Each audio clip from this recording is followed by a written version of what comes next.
So LaMelo Ball has been one of the best players in the NBA this season. I don't think anyone is really going to argue that. He's been superb. He's been absolutely fantastic.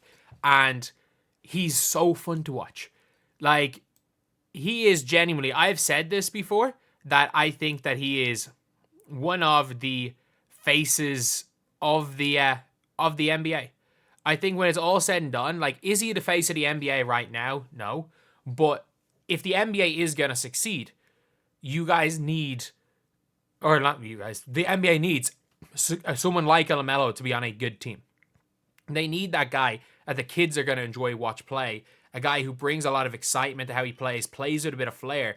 And as much as he just does chuck the three, there's a difference between somebody launching up a lot of threes and doing it like LaMelo Ball does.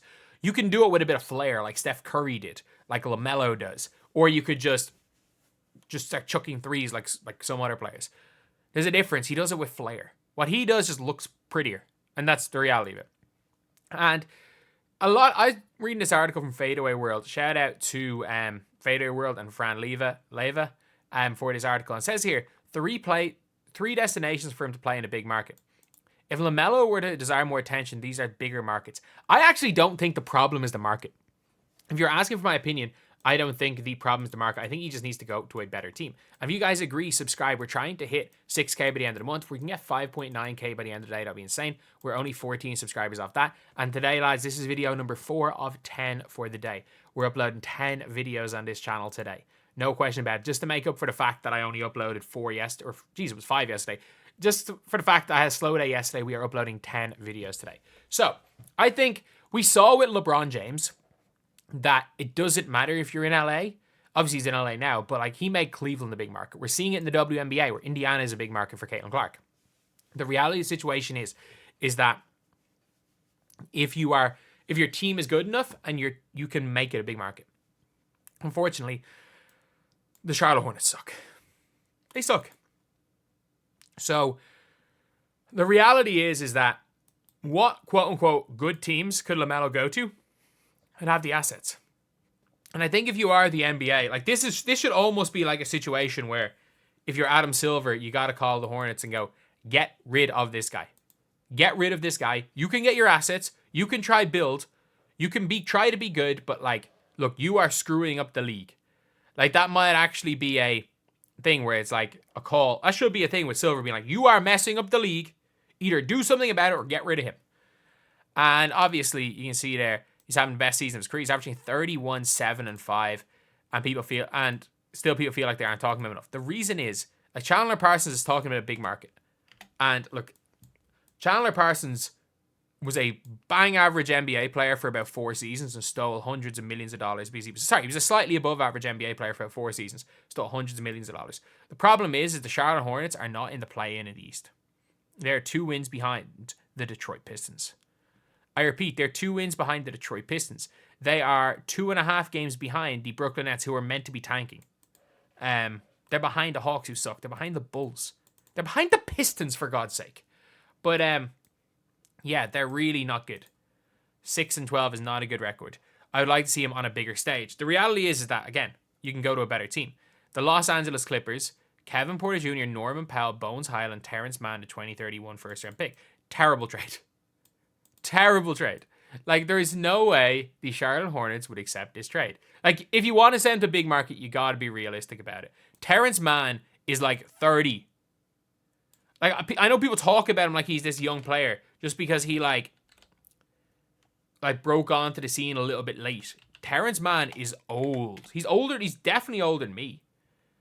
No, he's not. Dear Lord, he's only 28. He's younger than me. Jesus, he's like 2 weeks younger than me. Wow. I did not realize that. But either way, KPJ, no, he's a negative asset. I don't care what he does on the court. KPJ is a negative asset.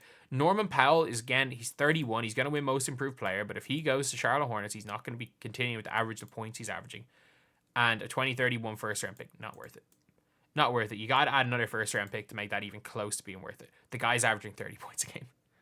Like, this isn't even the Bradley Beal. This wouldn't even get you a Bradley Beal, a prime Bradley Beal. Not even a prime Bradley Beal, a post-prime Bradley Beal.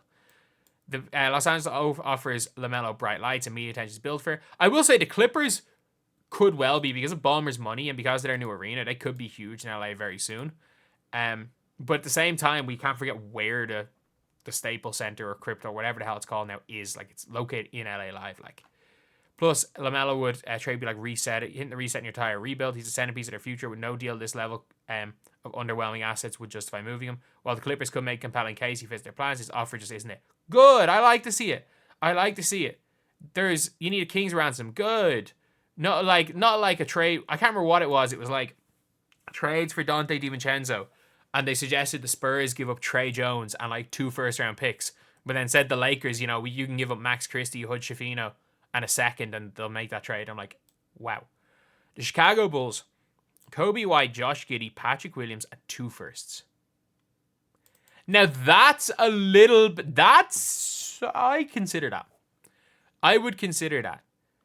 Especially, like, you got Kobe White, who's a year older than LaMelo. You got Giddey, who's younger than LaMelo by quite a bit. You got Patrick Williams, who was in the same draft class as LaMelo, but a little bit older. And then 2 firsts for a team that's probably not going to be good in 2027. So you're probably looking 1 lottery and maybe 1 non-lottery for LaMelo. But the problem is the Bulls will still suck. Like, that doesn't help anything. Just because you're sending them to Chicago does not help anything because the Bulls still suck. The only thing is that you've brought him to the same team as Lonzo. Realistically, that's the only thing, is that Lonzo and LaMelo are on the same team. And then just bring in LiAngelo for the loss. Like, if Bronny James can play, LiAngelo Ball, who's way better than Bronny James, can also play. So, I'm sorry. Like, if you want to do this, cool, because you can have the 3 ball brothers playing together. Ball completely changed the direction his team's play, make him make life so much easier for Levine and Vucevic. There's no way Vucevic is staying on this team.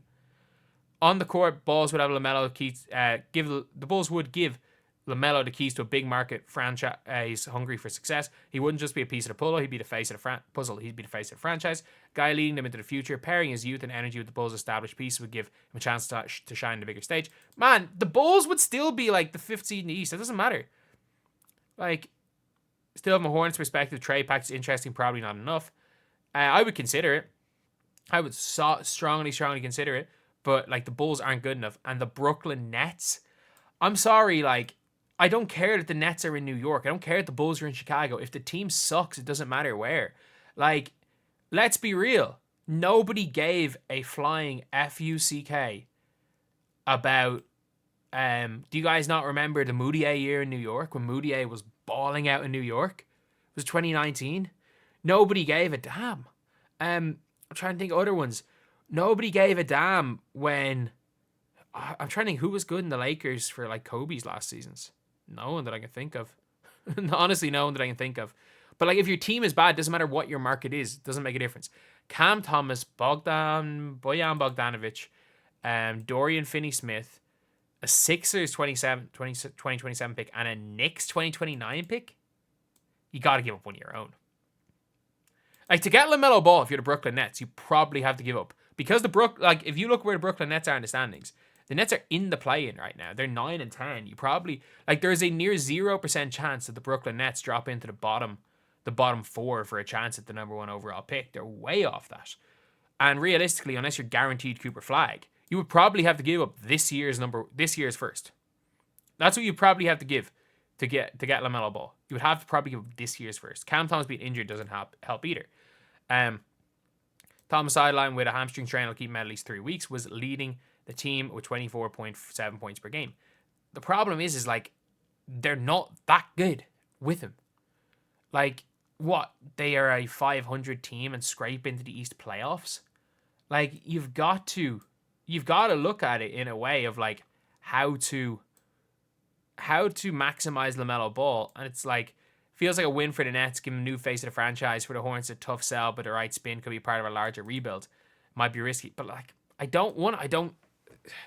this isn't a bad trade for the Hornets. The problem is, again, giving up Dorian Finney-Smith is one of the most important parts of the Nets. The Nets are always still going to be the little brother in New York. Again, no one really cared when we talk about the Clippers. No one really cared about those Lou Williams and freaking Montrezl Harrell years in the Clippers when they weren't very good. The Bulls aren't going to be good enough, and the Clippers aren't going to be good enough. The reality is that trying to get him to a big market, I think, is less important than trying to get him on a good team. If his team is winning, That's all that really matters. The problem is that it's so hard to get the assets for LaMelo Ball. Because LaMelo Ball is what? He's born in 2001, so he's 23 years old right now. So you're looking now when it comes to LaMelo, is that what team does LaMelo Ball instantly turn into like borderline contenders? And the only, like, he doesn't fit in OKC. He probably doesn't fit in Houston. I'm not entirely sure. Obviously, I think anyone fits in Golden State. But Golden State don't have the assets. Unless they can find some weird way to swing. Unless they can convince them that Jonathan Kuminga is the future. But you would have to give up Pods. You'd have to give up Kuminga. You would genuinely have to give up every single draft asset you have for the remainder of time to get a guy that you passed up on for James Wiseman. Other than that, I can't see a scenario where he goes to a big market. I can't see a scenario where he leaves Charlotte, honestly. I don't think teams have enough assets for him. I really don't.